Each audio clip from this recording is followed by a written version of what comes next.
Okay, folks, good morning. Any questions? All right. So let's go ahead and take a look at our quiz. By the way, I have the quiz graded, so after the class is over, I can hand it back to you guys. This was quiz number 6. We are looking at a single-phase PWM inverter, and the switching scheme has been chosen to be bipolar. Some of you assume it was unipolar, and I don't know why, but it's mentioned over here. It's bipolar. Part A is asking about M sub f, which is the frequency modulation index. So M sub f is basically telling us how many times our triangular waveform repeats itself during one period of the sinusoidal signal. So this entire thing is just one period of the sinusoidal signal. You can see we have one period here, 2, 3, 4, and 5. So M sub f is basically 5.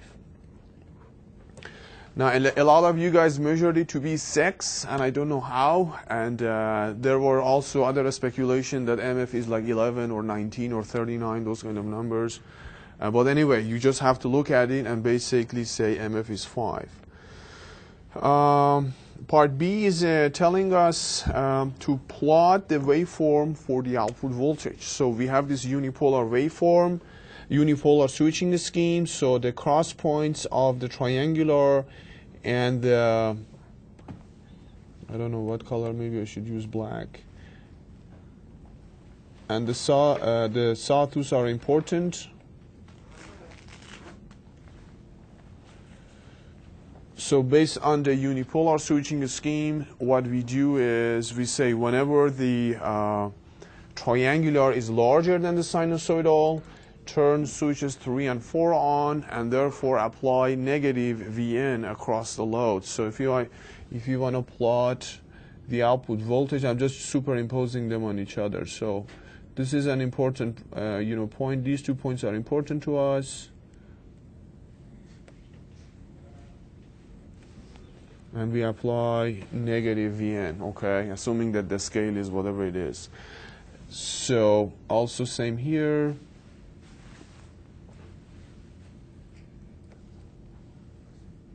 Otherwise, we're applying positive Vn to the load. Okay. So same story here. From here to here, the triangular is greater, therefore we apply negative Vn. Oops.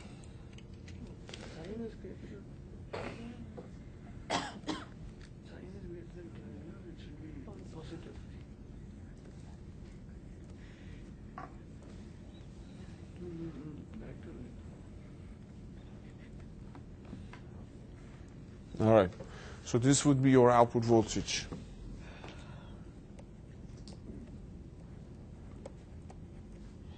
And this is going to be negative 100 volts.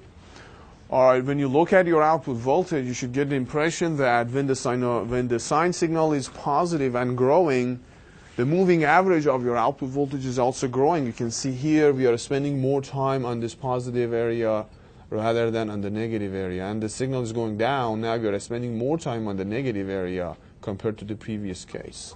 So you can actually see there is a signal that the moving average of the signal is almost sinusoidal. All right. So this was your output voltage. Some of you looked at these cross points and made decisions. And that is just simply not true. If you just want to focus on the triangular waveform, why do you even bother creating a sinusoidal signal? I mean, some of you did not even use the sine signal at all. All right, then part C, part C is asking about what is the RMS value of this output voltage that we have generated. So remember, when we want to get the RMS value of a signal, you multiply it by itself, take the average of that, and then take the square root of that. So if you multiply this signal by itself, I would say V out squared is like 100 squared. because V out is either 100 or negative 100. If you get the square value of that, it's always 10,000. And then the average of that is again 10,000. Then the square root of that will be 100. So V out RMS is 100.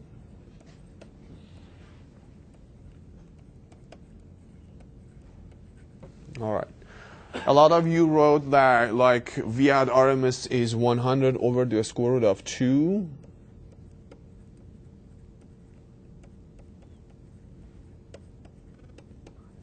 And this is only true. Please do not associate the RMS value of a signal with the number square root of 2 in your mind. I already made it very clear at the beginning of the class. If and only if you have a sinusoidal signal, then yes, you measure the amplitude of the signal, divide that by the square root of 2, and that is your RMS value. If your signal is not sinusoidal, the square root of 2 may not even come into the picture. So yes, if I had a signal and the amplitude of the signal was 100, then the RMS value of the signal would have been 100 over the square root of 2. But I don't. This is a different case, so 100 over the square root of 2 is not the right answer. So the RMS value of the signal is 100. Now, the final part is asking about find the total harmonic distortion in the signal if the fundamental harmonic of the output voltage has an amplitude of 80.8 volts. So remember how we define THD. THD was the RMS value of the good stuff in the denominator. In this particular case, the fundamental harmonic, VO1 RMS. And then here we had the RMS value of the bad stuff, or whatever is left. And in this particular case, according to the numbers that I have, I can write the RMS value of bad stuff like this, minus good stuff. All right. So remember, our output voltage has a bunch of components. We are focusing on the fundamental harmonic. If you have the RMS value of the entire signal and you have the RMS value of the desired harmonic, you can take them squared and subtract them from each other, and that's actually the RMS value of the rest of the junk that you have. So, so this is going to be 100 squared minus, this is, was it 80.2? 80.8 over the square root of 2 squared over, all right, something like this. And the final answer would be 1.436, something like that. So your total harmonic distortion is, unfortunately, like 143%, which is relatively high. But remember, PWM switching schemes always increase your total harmonic distortion, as long as at least your voltage is concerned. But when it comes to the current and filtering things out, things are going to get better. So this is, you can say, or 143.6%, which seems to be quite high. A lot of you try to use the table, and I said, if I'm supposed to give you a problem that you need a table, I will provide a table to you. And the fact that I did not provide you any tables, that means you shouldn't have used any tables at all. So this is the answer. Any questions? Yes. Is it because the MF here is 5 so small, that is why we are getting a high total harmonic distortion? That's a good question. Yes. So basically, if you look, and not necessarily MF, actually. Let me show you. Let's see if I can find anything here that I can.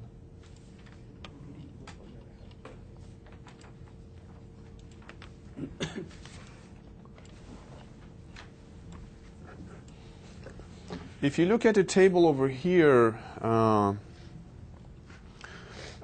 you can see, for instance, if your amplitude modulation index is 0.2, you have a relatively, this is your fundamental harmonic, and then you have a non-fundamental harmonic that is even larger. So you can expect that the total harmonic distortion is going to be low in this particular case. As you increase the amplitude modulation index, things get a little bit better. For instance, here, your desired harmonic is 0.6, and the largest undesired harmonic is about 0.2. So over here you would expect your total harmonic distortion would get a little bit better. So total harmonic distortion is dependent on your amplitude modulation index, and as well as you mentioned, dependent on the value of MF has been chosen. So let me see if I have that file over here still. Let me actually take a look at it. I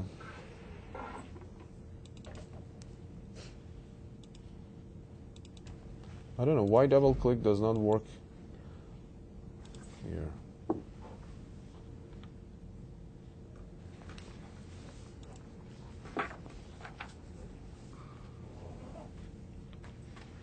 Let me choose MF to be 5 and see what happens.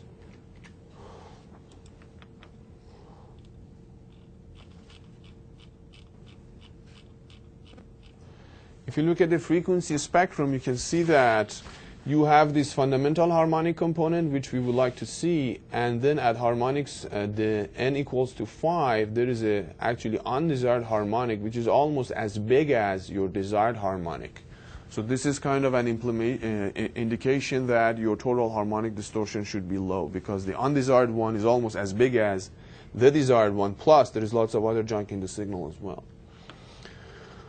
All right, any other questions?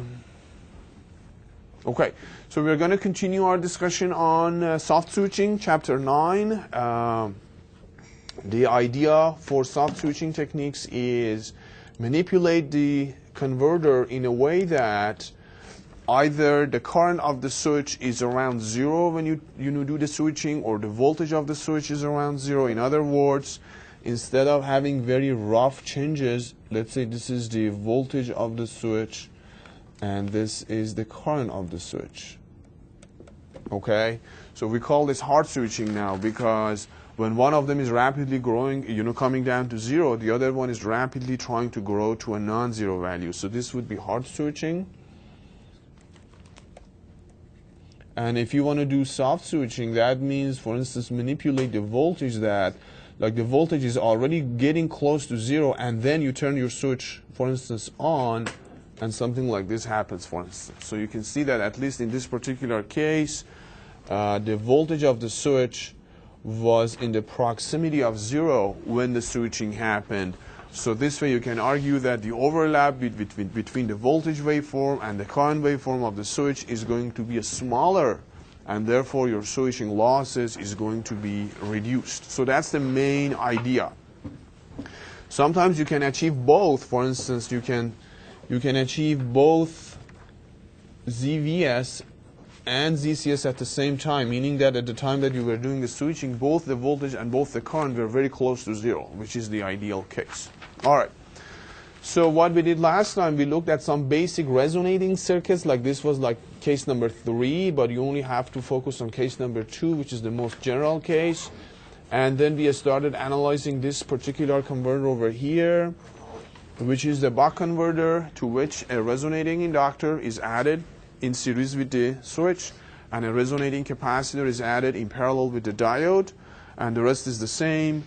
And this particular one is called the zero current switching buck topology, and as we saw, the reason it is called that way is if you just focus on the switch over here, you have zero current switching provided for the switch during the turn on and turn off instances. Now, as you saw it last time, the analysis of this converter gets all of a sudden very complicated, because now we have this inductor and this capacitor that are resonating with each other in some modes. So the equations get a little bit complicated. There's lots of sine and cosine functions come into the picture. The other thing that is worth noting is, in order to get rid of the dynamics on this inductor and this cap, we just assume that our output current is almost a constant current of I0 or I out, something like that. So this kind of eliminates the dynamics of the main inductor and the main capacitor in the system. So you only have to focus on or worry about the resonating inductor and the resonating capacitor. So as we discussed this last time, let's redraw some of these figures.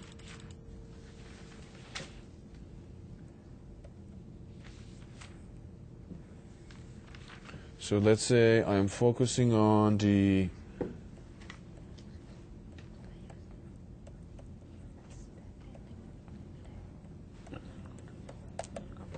current of the resonating inductor as well as the voltage of the resonating capacitor.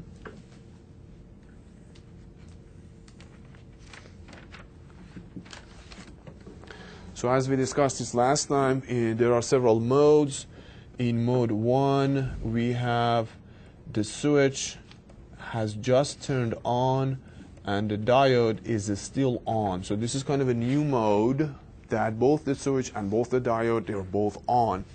So because the switch is on, the current of the switch is rising because there is a constant voltage of input source applied across LR.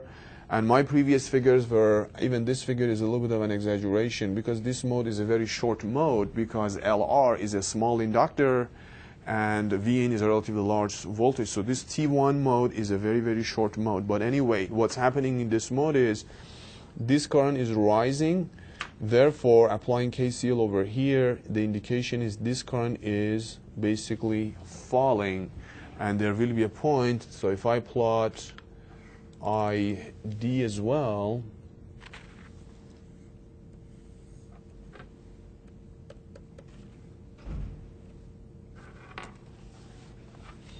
there will be a point that the current of the diode comes down to 0 and diode does not support the reverse conduction.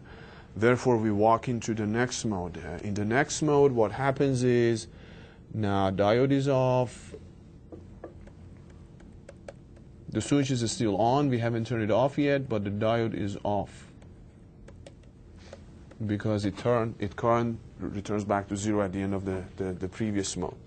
So what you have is now you have the full action going on. You have the resonating inductor and the resonating capacitor in the picture. And what happens is I'm going to borrow these sinusoidal waveforms that I have up here.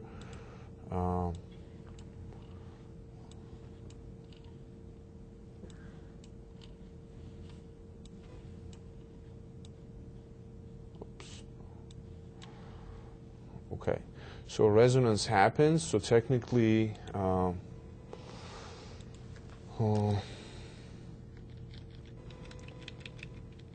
so the inductor current is trying to follow this pattern. And obviously this pattern is not going to last forever. And this is going to last as long as this current returns to 0 over here.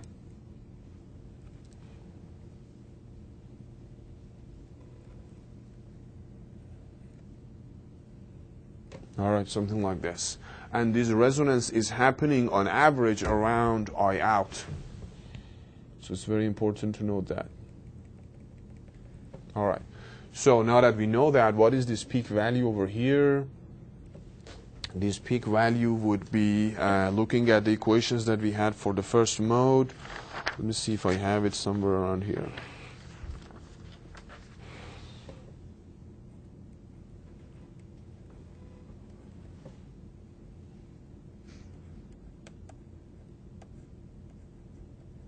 Something like this. So I out is like the DC value of this sinusoidal signal, and the amplitude of this sinusoidal signal is Vn over Z naught. And remember, Z naught was the square root of Lr over Cr. Okay, so something like that is going on. So for the voltage of the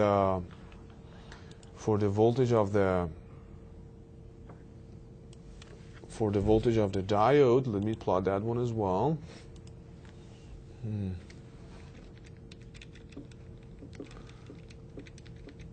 The function was like 1 minus cosine of something times some amplitude, so we are kind of following this pattern, and obviously this pattern only lasts for all the way up to T2.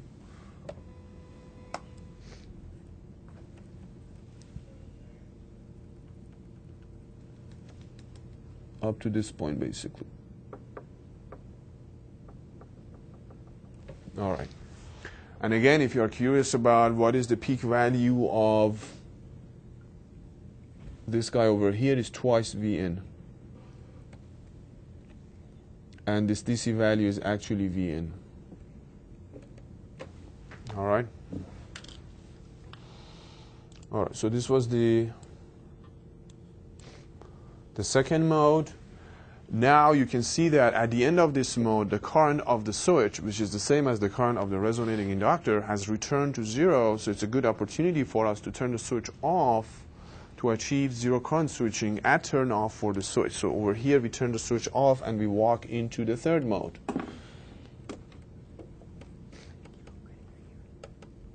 The switch is off and also the diode is off, which is like a familiar mode for the Bach topology. No, it's an unfamiliar because they are both off actually.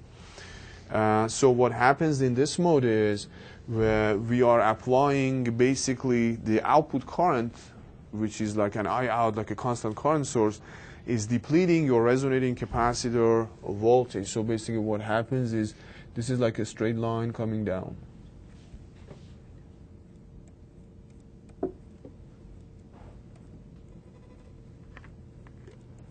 All right, so it's like a straight line.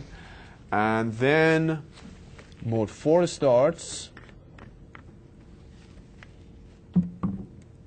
In this mode, you can argue that the switch is off, but the diode is basically on, which is a familiar mode. So diode is on, no voltage drop on the diode, and that is the end of your period. All right, several comments or things to pay attention to. One of them is we cannot externally determine when the switch has to turn off. The switch makes its own decision. Or basically, the resonating converter, the resonating elements make their own decisions that you turn the switch off at t equals T2 when the current of the switch has returned back to 0.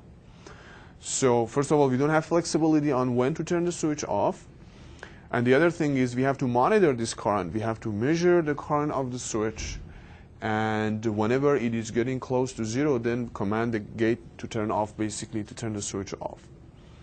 The only thing that we have under control is the duration of this mode from T3 to the end of the period. This is the mode during which the diode is kind of freewheeling the output current, like a classic buck converter, and we can make it longer or shorter. So the only control parameter that we have in terms of the duty cycle, if you name it, is the duration of the fourth mode. So the under this mode number 4 is the only mode that we can control. Controllable. Okay. The other modes are determined by the parameters of the system. What is the value of your resonating inductor? What is the value of a resonating cap? And things like that. So if we want to, for instance, adjust how much power is delivered to the load or what is the output voltage, things like that, all we have to do is just adjust the duration of the fourth mode, which is another indication. If we mess around with the duration of this mode, that means I can assume that this is the end of my period, here is the end of the period, or here is the end of the period. If I do so, that means I'm changing my switching frequency, basically. I'm having a variable switching period, which is generally speaking a bad thing in power electronics. You always want to have your switching frequency to be fixed. So here's a problem with these schemes. They always, or most of the times, give you a variable switching frequency, which is bad. Controllable, which is an indication that variable switching frequency.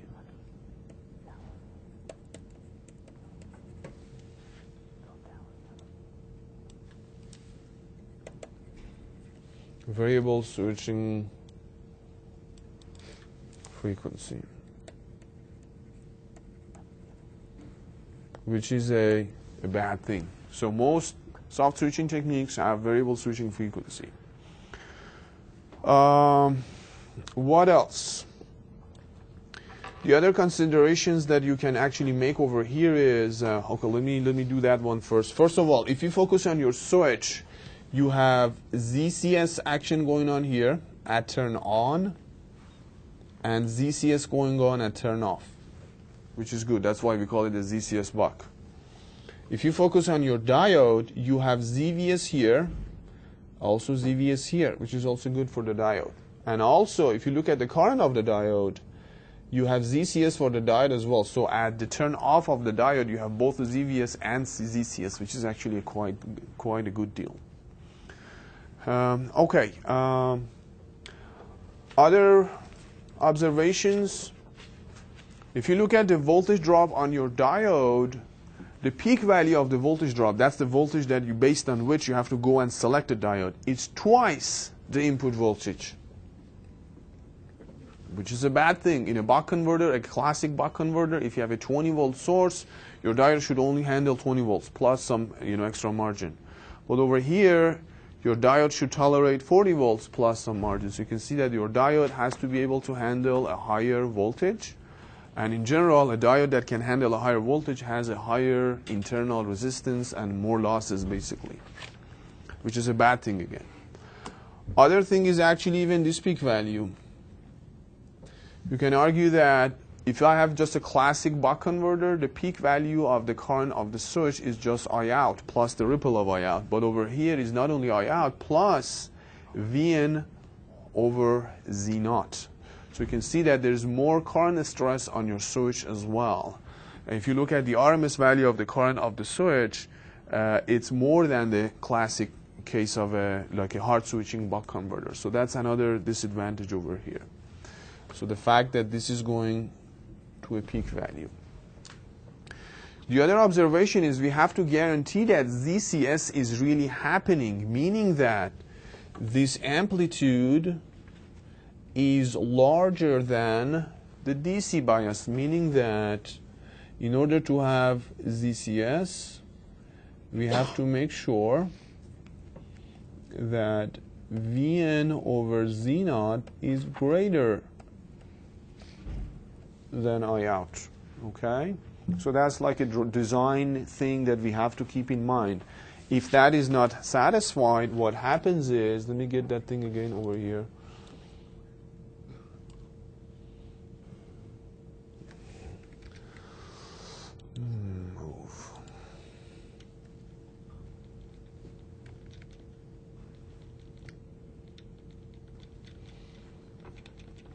If Vn over Z naught is a small, what happens is, it's really hard for me to select it now.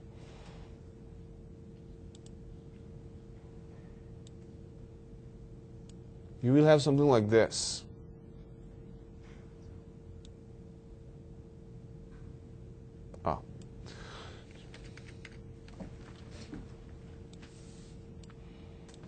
You will have something like this going on. Okay, and what happens is you can see in this case my current of the switch is not even returning back to zero for my switch to turn off. Okay, so this is a design thing that we have to keep in mind, that Vn over Z naught should be larger than I out. So this is an important design thing. The other note that I want you guys to remember when it comes to measuring or calculating the duration of the second mode, which is T2 minus T1, always please pay attention. You might face yourself with an equation that have lots of other answers. So basically, we are looking for this answer. We are not looking for this answer, or here, or here, or here. So please pay attention that from here to here is at least 180 degrees with respect to the resonance frequency, or pi radians with respect to the resonance frequency of LR and CR. So the answer that you get should be greater than 180 degrees or pi radians. All right, any questions? Why do we have a variable switching frequency? Like, can't we like fix the value of T?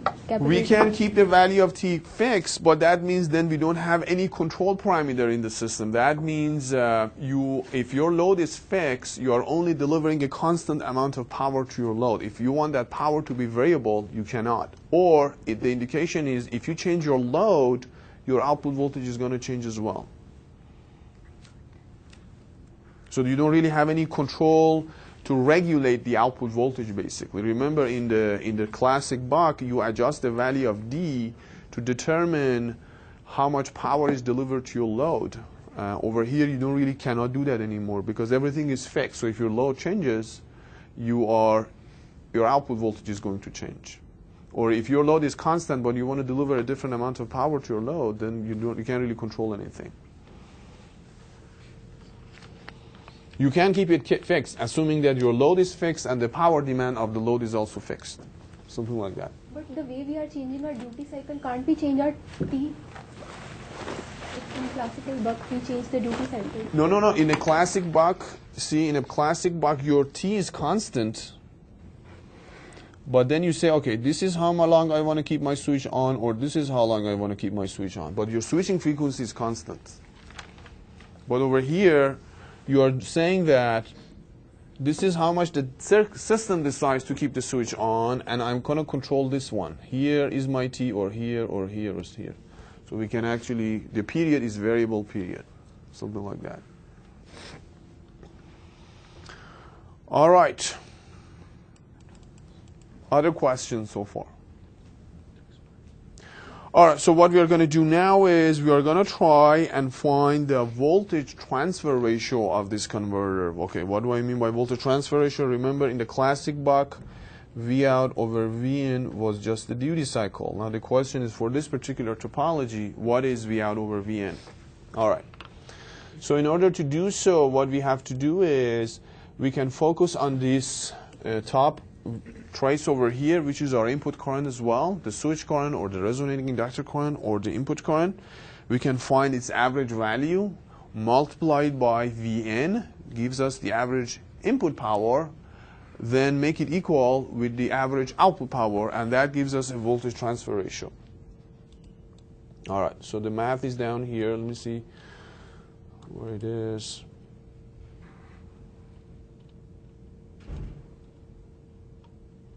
All right, so here it is. So we say input power is the same as the output power, assuming there is no losses in the system. Input power it's a DC source, so it's like the value of that DC source times the average value of the current that is drawn from the DC source, or the input current, or ILR. And on the output side, we have output power is V out over I out. So remember, on the output side, we replaced our inductor with a constant current source of I out.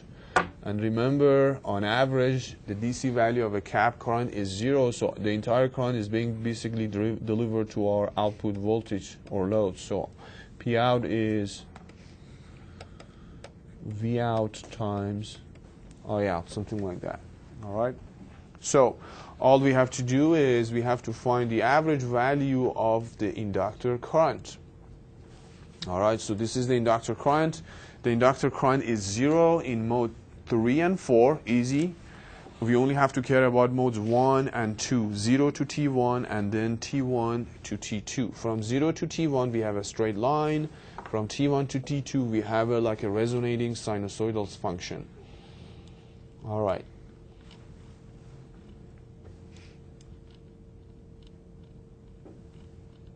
Okay. So this is our try to find the average value of the inductor current. We are, again, remember, this division is 1 over T. It's not 1 over T2. Our period is 1 over T, so that our period is T, so we have to divide everything when it comes to averaging by T. And there's 2 portions to that. One of them is determined by the first mode from 0 to T1. And if you remember, our inductor current was just a straight line. Some slope, which was V in over LR times T. And then for the second mode, which runs between T1 and T2, then we have like a resonating response, which has a DC component of I out plus some sine signal with an amplitude of V in over Z naught. So basically this covers this portion of the signal, and this covers the other,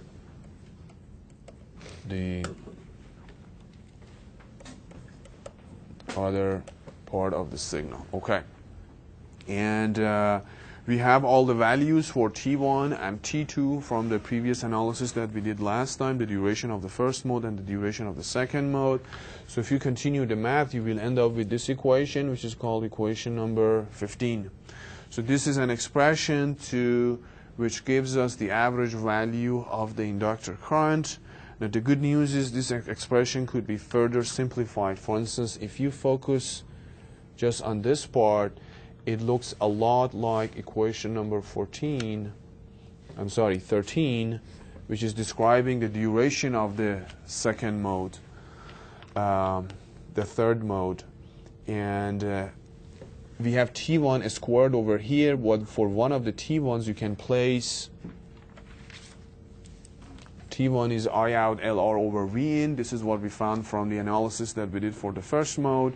And in the end, you will end up with this expression that V out over V in, which is the same as average value of I in over I out, is F times T1 over 2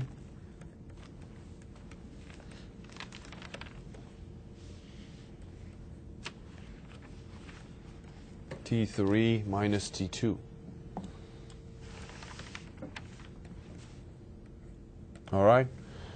And if you want, you can further simplify this and say, okay, V out over V in is F times T1 over 2, or even negative T1 over 2. Or basically you can say T3 minus T1 over 2. Now, which one of these equations is easier to use? I would say the top one, even though it looks longer. The reason is we usually have the duration of the second mode, which is T2 minus T1, and also the duration of the third mode, which is T3 minus T2. So it's easier just to plug in the numbers and use that. Or if you just have the absolute value of T3, which is the duration of the first mode, plus the second mode, plus the third mode, minus T1 over 2, then you can actually do the same thing and get the same results. All right. So observations, F is our switching frequency now. So this is 1 over T switching frequency.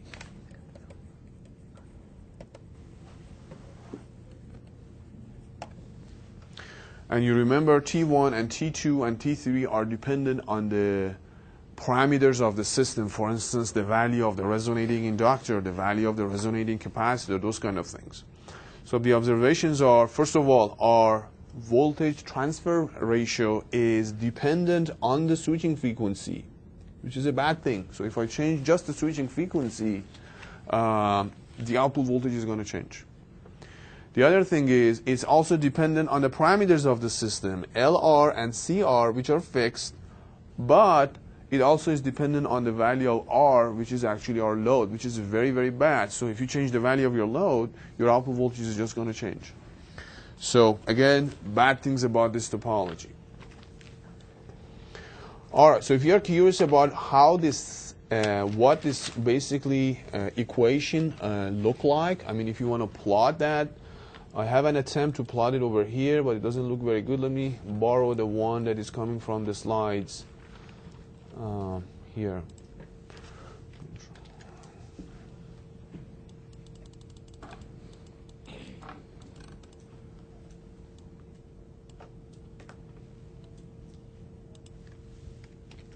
All right, so this is how the voltage transfer ratio looks like. Okay, so let's talk about this one. On the x-axis, we have the frequency. However, the frequency has been normalized by F naught, and F naught is, okay, let me write it down here. Fs is just the switching frequency.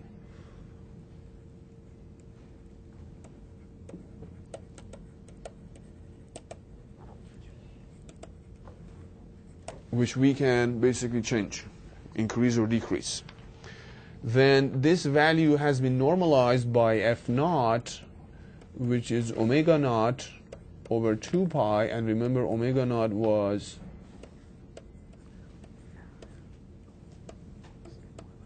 the resonating components. So we are kind of normalizing that by that, so that gives us the x-axis.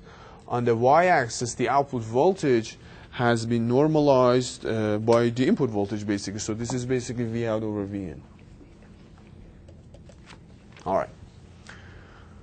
Now, in addition to that, as I mentioned, our voltage transfer ratio, unfortunately, is also dependent on the value of the load. And you can see the load has been used as a parameter over here. For instance, in order to obtain this particular curve, little r has been chosen to be 0.5. And now what is little r? Little r is actually our load normalized by that characteristic impedance of Z naught. Okay, so remember Z naught was, okay, something like that. And then, for instance, you can change the, Z naught is constant because L, R, and C are already fixed and decided on. But if you double your load, now this is going to be the curve determining your voltage transfer ratio. If you, choose an R over Z naught of 2, this is going to be your curve. And something like this and something like that. So if you change your load, you can see that you're actually having a different voltage. So for instance, let's say your load is fixed. The value of your load resistance, R, divided by Z at naught is 2, for instance. So basically you are following this curve. That means if I change my switching frequency from here to here, my output voltage is going to change from here to here. So by changing the switching frequency, you can actually change your output voltage. Remember, in the classic buck, by changing the duty cycle, you were able to change your output voltage. Here, by changing the switching frequency, you can change your output voltage. Or you can look at it a different way and say, my switching frequency is fixed. Let's say I've selected this to be my switching frequency. Now I'm changing my load. Like your load goes from 1 per unit to 2 per unit, then all of a sudden your output voltage changes from this value to this value. So again, is this a good thing or bad thing? Then you have to make a decision based on the application. All right. So this is about the voltage transfer ratio. Now, the question that you may ask is, how come we have not continued this line over here? And the answer is, remember we had a condition for ZCS to be valid, and that was, what was that? Vn over Z naught should be greater than I out. Remember, this criteria should be satisfied. So if you see a particular curve ends at a particular VR point, is because beyond that point, this criteria is not satisfied anymore, and you don't even have ZVS and ZCS anymore. And that's why, for instance, that particular curve has been ended at that particular point. Where did it go? Yeah, over here. But then again, you get the feeling of the Bach topology, because as you can see, again, your output voltage is always smaller than your input voltage. This V out over V in doesn't go beyond 1. All right, beyond that, it's not a Bach anymore, and you cannot really expect it to go beyond a voltage gain of 1, basically. All right, any questions? So you can see we are going through a lot of trouble to achieve ZCS in this particular case. So the bigger question is it really worth going through all this trouble? The controller is getting complicated. We have a lot of load dependency now. There's a particular range during which you are going to have ZCS. So the answer is yes. If there is an application, efficiency is very important to you. You may want to actually compromise all these things and achieve a better efficiency. And otherwise, my gut feeling is it's not really worth doing all this unless it's a very, very dedicated application that you really want to achieve higher frequencies. The other thing is, as you can see, if the load changes, everything changes in the system, like the voltage gain is going to change.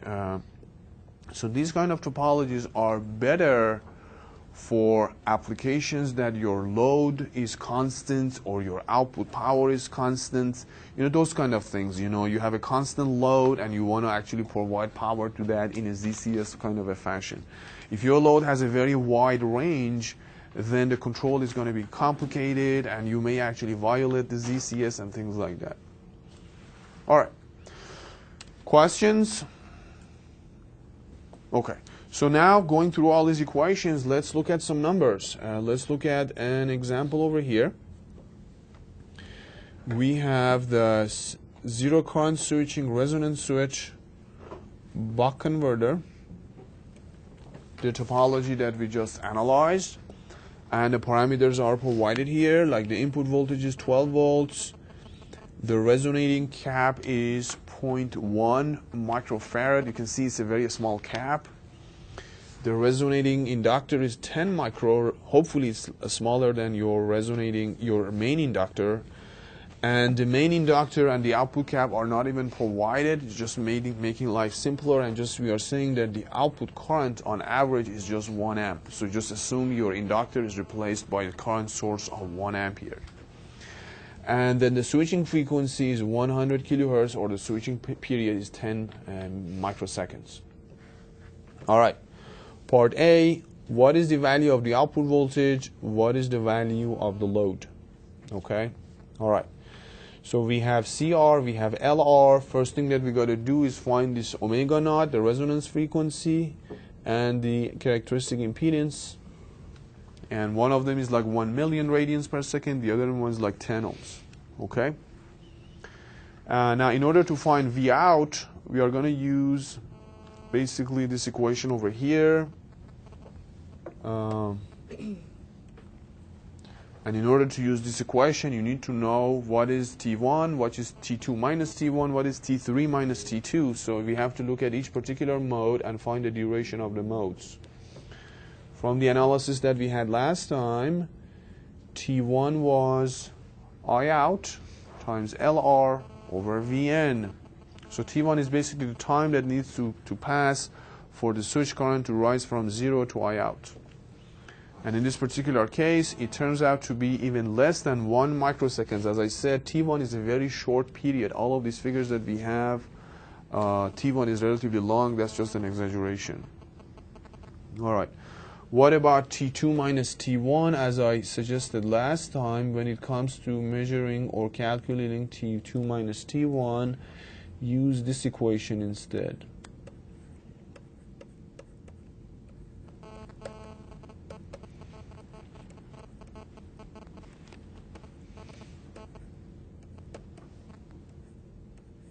Because if you directly use this, it's going to give you a negative value. Then you have to keep in mind, oh, I have to add 180 degrees to it, or do something like that.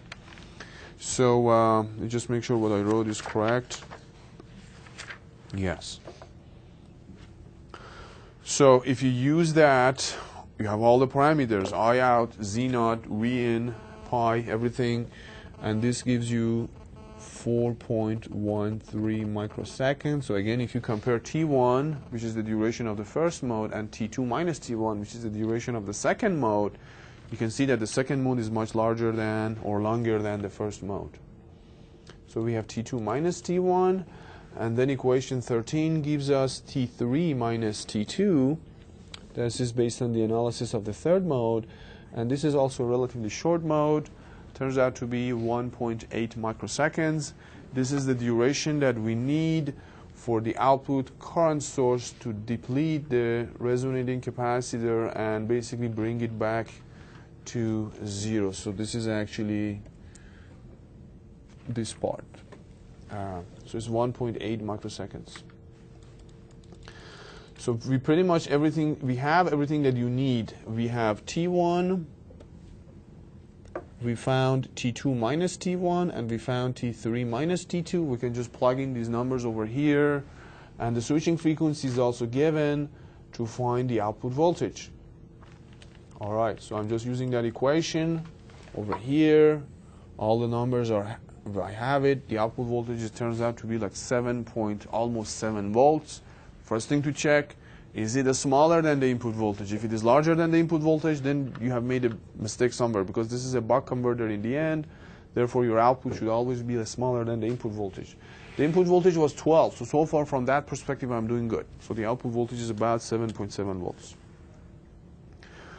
Also, they were asking about what is the value of the load. Now I have the output voltage. I also know the output current. Just output voltage over output current is my load. So my load turns out to be 7.7 ohms because my output current was only 1 ampere. All right.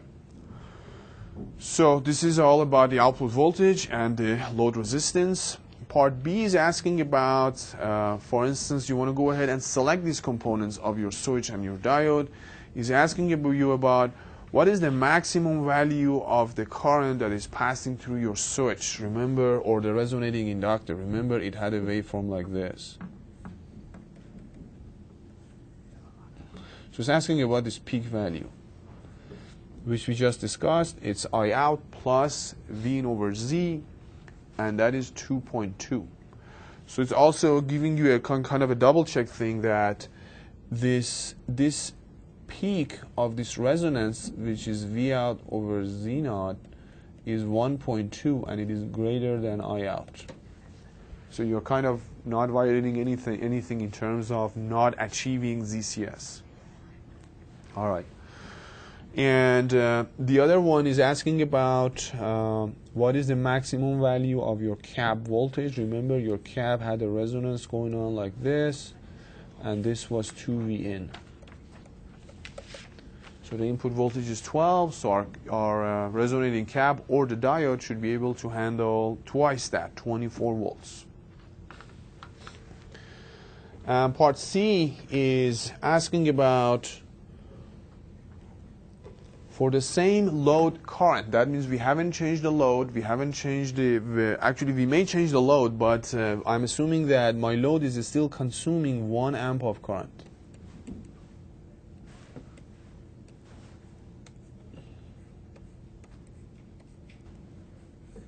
Okay. What is the required switching frequency to make V out to be 6? So let's say you achieve this V out, you chose the switching frequency to be 100 kilohertz, you are not happy with the V out that you get, you want to reduce it a little bit, and now we are trying to find out how should we adjust the switching frequency to achieve that. Okay. So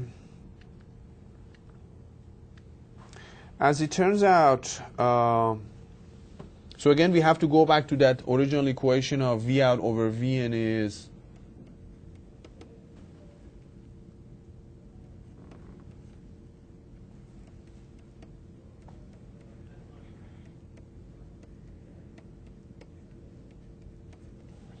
T3 minus T2.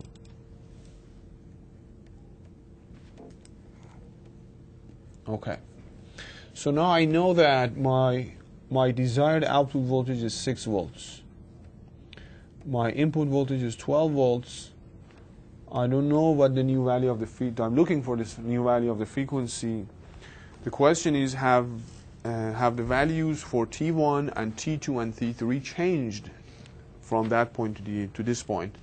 And the good news is they haven't changed because LR hasn't changed, CR hasn't changed, and also I out hasn't changed. It's still 1 ampere. So you can see that those numbers that you found earlier for T1 and T2 and T3 are still applicable. So you just plug in those numbers, and it turns out that your switching frequency instead of 100 kilohertz should be 78 kilohertz to reduce your output voltage from whatever it was, from 7.7 volts. From 7.7 volts to 6 volts. All right, so this is a kind of an example of change the switching frequency to change your output voltage. All right. Part D is asking about how far can I push the switching frequency that actually that means, or how much can I minimize the switching basically period. So the answer is, if you want to achieve very high switching frequency, that means you have to make your switching period smaller and smaller and smaller. That means you can actually say, I don't even need this anymore, I just want to reduce it down to 0. So if I reduce the 4th mode down to 0, that's actually the smallest period that I can achieve, or the highest switching frequency that you can achieve. So your highest switching frequency is 1 over T3 basically.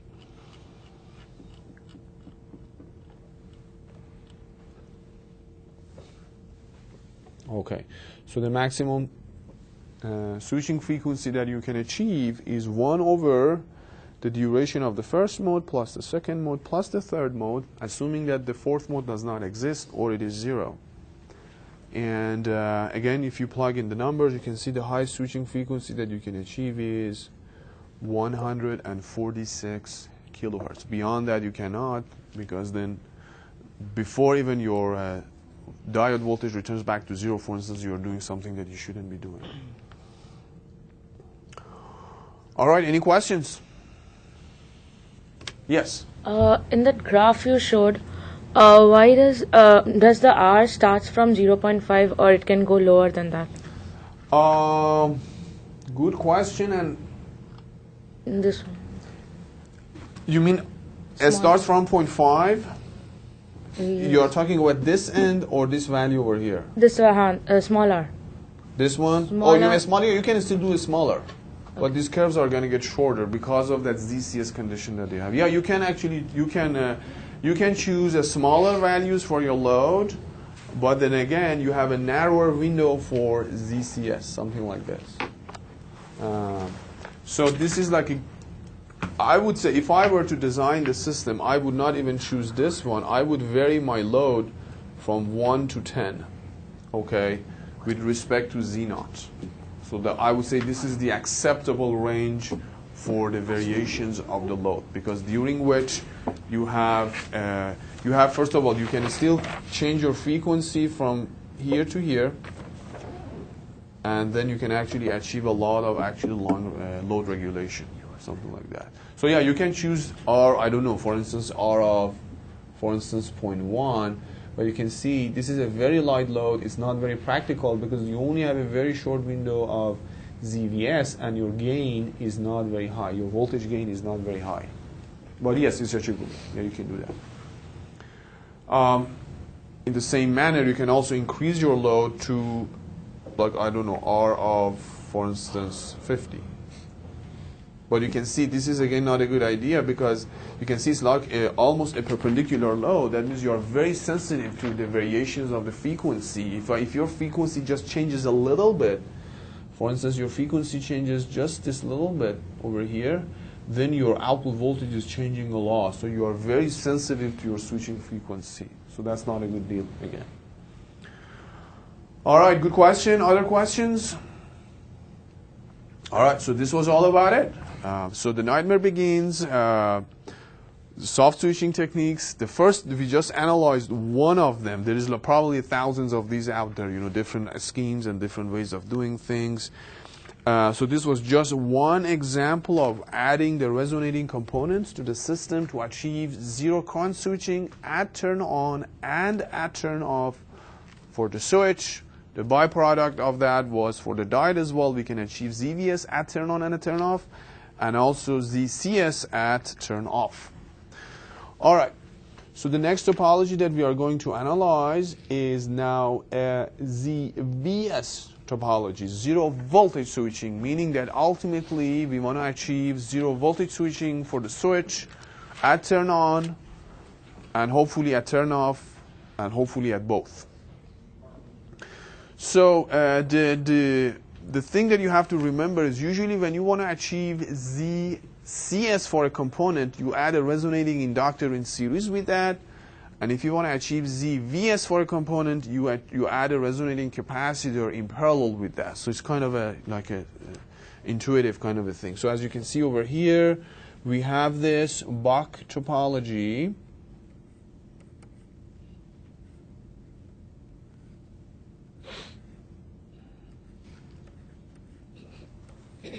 So this is our classic Bach.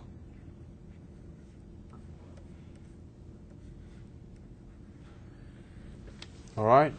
Now, in order to achieve ZVS for the switch, we add this resonating inductor over here. And we add this resonating capacitor in parallel with the switch. All right. And sometimes it helps, sometimes it doesn't, to consider this diode as well. Again, it depends on your hardware. If this is a MOSFET, you definitely have this diode there anyway, so you have to consider it, and actually has a little bit of an impact on the analysis of the system.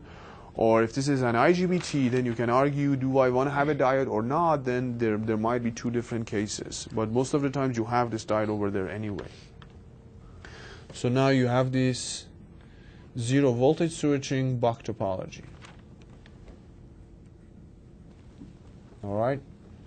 So so we're going to analyze this, and again we have 4 modes. 2 of the modes are you're classically familiar with. One of the mode was the switch was on, the diode was off, and the other one was the diode was on, switch was off. And now we have 2 extra modes. Both the diode and the switch are on, or none of them are on, something like that. So we have 4 modes. Now, for a weird reason, and we are going to see why, usually you start your analysis with the mode that has the easiest initial conditions. So that's why we are starting on analysis. Remember, previously, whenever we had mode 1, and that was when the switch was turned on, just immediately after the switch turns on, your mode 1 starts. Over here, it's if you do that thing, it's a little bit complicated. So right now, your mode 1 starts when your switch has turned actually off. Okay? So before this mode started, your switch was on, so I would say before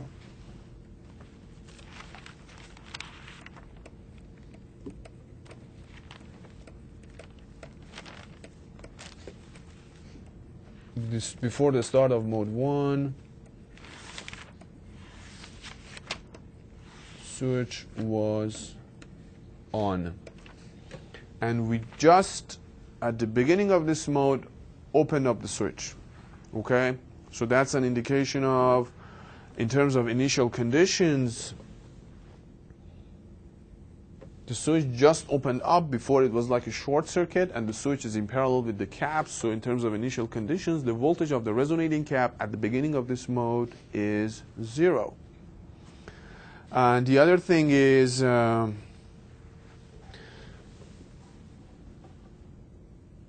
diode was off, so basically ILR and IOUT were the same, basically. So basically, right before this mode started, we had a system like this. So this is before the start of the mode. We had the switch on and the diode off.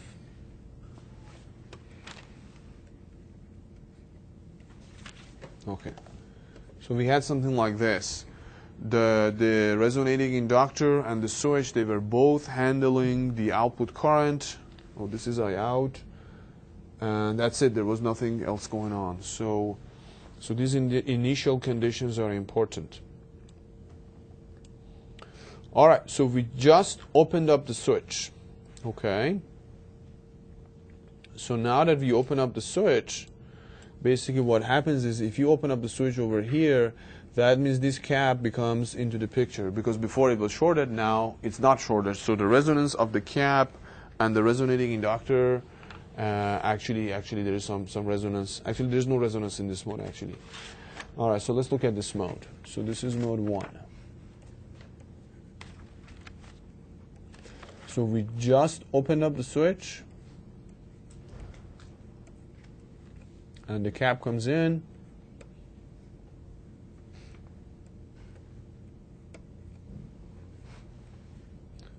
The diode is still off, so this is one of the modes that we haven't seen before. The switch and the diode are both off. And on the output side, we have a large inductor, can be replaced with a constant current source. Okay. So this is what's going on in the first mode.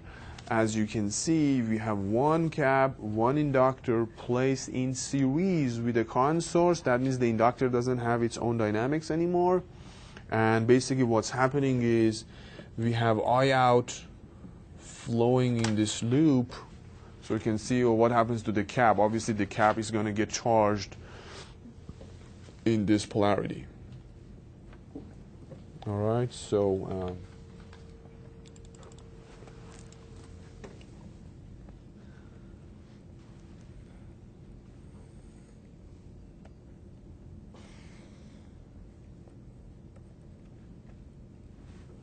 all right, so we have a cap, a relatively small cap, and it is being charged by a relatively large current of the output, and the voltage of the cap just rises, following a line. And ILR hasn't changed.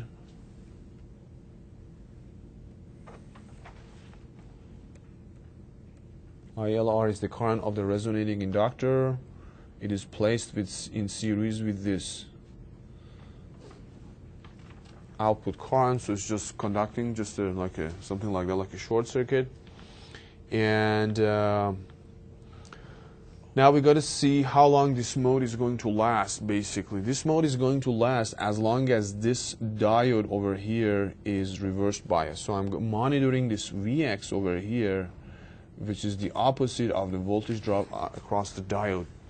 As long as this voltage is positive, the diode has a negative voltage and it's reverse bias. As soon as this voltage tends to get negative, then the diode kicks in. So how do I do that? I look at KVL around this loop. So the voltage drop on the source minus the voltage drop across this cap, which is rising up, minus the voltage drop across the inductor, which is 0 because the current of the inductor is almost constant, should be that Vx. So if you just do it, you realize that this voltage is kind of going down. So this is V, I don't know, X for instance. Initially it's Vn, then it's going down to 0. All right. So this voltage drop is getting smaller and smaller because there is going to be more and more voltage build up on the resonating cap, basically this voltage over here.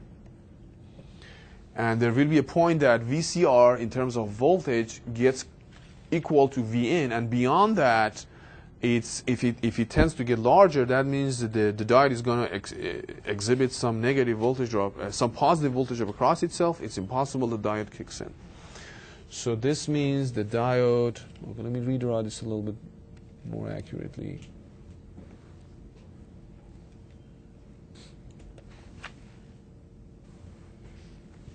Okay, so diode turns on.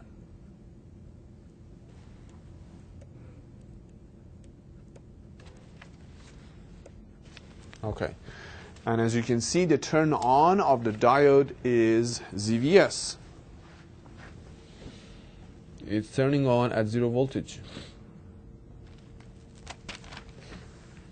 Okay. All right, what is the duration of this mode? The duration of this mode is the time that we need to rise, the time that the capacitor needs for its voltage to rise from 0 to Vn. So you can easily find that out.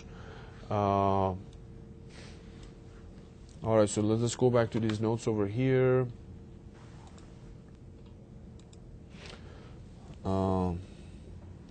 We have basically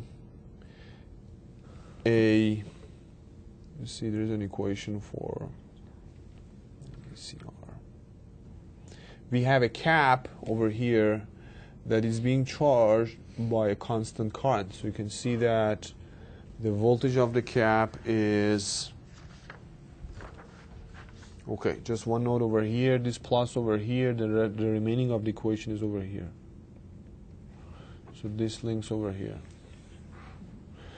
So it's I out over CR times T. So this is the voltage of the cap. Just a straight line proportional with time. And then from that you can say, okay, what is Vx? Vx is Vn minus VCR minus VLR. VLR is 0, so Vx will be Vn minus this.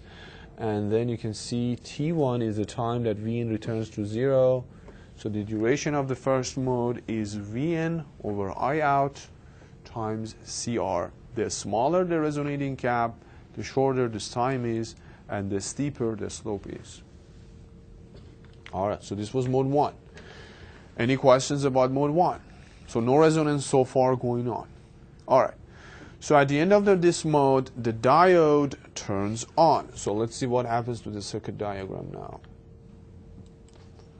All right, so let's look at mode 2. All right, the switch is still off. So the capacitor is in the picture. We have the resonating inductor as well. And now the diode just turned on. And we have the input source.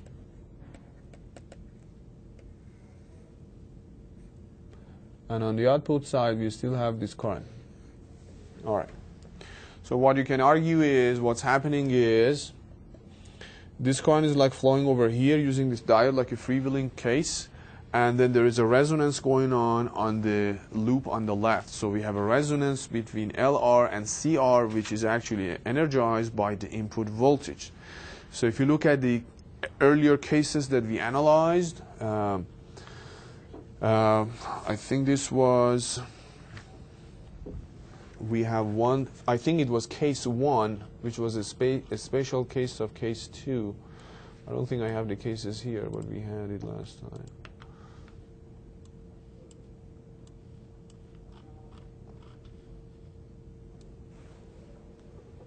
Oh, don't. Here.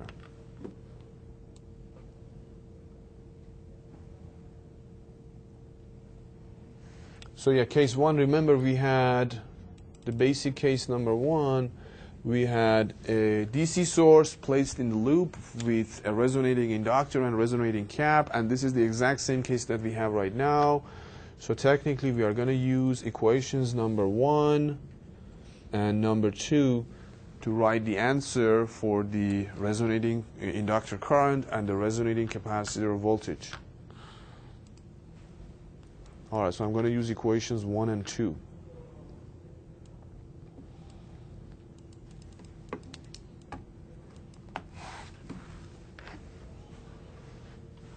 And let me just, yeah, this is it. This is equation number 1. And this is equation number 2. All right. So remember, the initial conditions are important. So let's look at the initial conditions. As long as the resonating inductor is concerned, at the beginning of the mode, the current is I out. And as long as the resonating cap is concerned, at the beginning of the mode, the voltage is Vn. So whenever you see these IL0 and IR0, you have to replace them with Vn and I out. So, for instance, this is the initial value of the inductor current, IL0, which is I out. This is VC0, the initial value of the cap voltage. And the good news is this whole term is 0 now, so all we have to worry about is just a cosine function. So a cosine function describes the resonating inductor current. And when it comes to the resonating inductor voltage, the good news is this term is 0, so we just have a DC value plus a sine function. All right, so let me just draw them using that sine thing that I had earlier.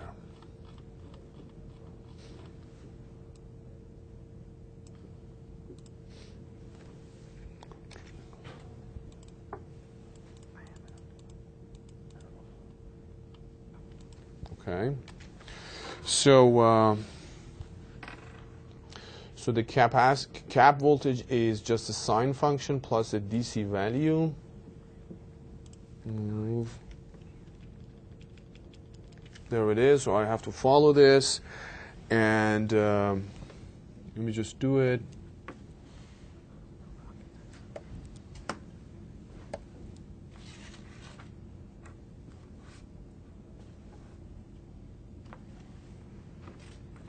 And this voltage returns back to 0 if we do the design good, and that's actually the end of this mode. All right, and for the resonating inductor current, Oops.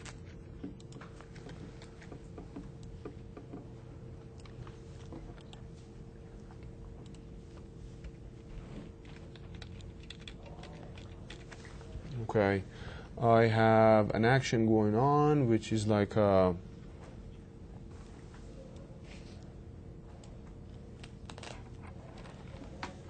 so like a cosine function. So I'm actually plotting a cosine function shifted to that point.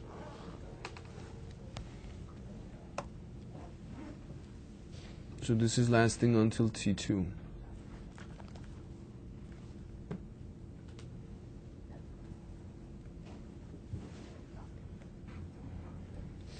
Alright, so remember this is negative I out now. And this peak value is, oops, I think we are Vn plus Z naught I out. I'm going to stop here, so we're going to continue on modes 3 and 4, what happens at the end of the first mode, and then kind of wrap up this topology. I have your quiz number 6 graded here, so if you just step outside, I can actually hand it back to you.